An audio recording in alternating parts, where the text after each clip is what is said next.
tama yung sinasabi na his actions speak much louder than his words. Parang ang dami-dami niyang nai-inspire. Hindi siya yung agad mo mag-get, yung agad kang ma-attract, pero as you listen to him and as you observe him, ma-appreciate mo siya, ma-realize mo yung kagalingan at kabutihan niya bilang tao at saka government official.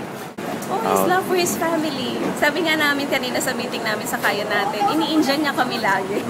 Kapag may occasion, pag may lakad. Kasi kung merong mas mahalaga para sa kanya, na para sa pamilya niya, he will not have second thoughts. May angst ako kasi sa Isabela yun. Okay.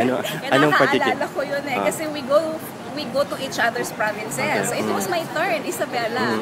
So nandun si Mayor Sonia ng Nueva Ecija, nandun si Among Bob siya wala kasi itututor niya yung kanyang anak para sa exam kinabukasan.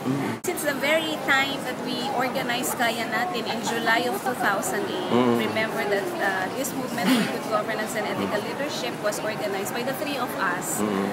Siya, nung mayor pa siya ng Naga, si Eddie Panlilio when he was still governor of Pampanga, and I, Grace Pandaca, when I was still governor of Isabela. So, sabi kasi nila, magsama-sama kayo kasi pareho kayo. We call on all the mayors and governors that he has inspired, all barangay captains and tanods, all the policemen that he has given the good examples to have all little Jesses in all of them.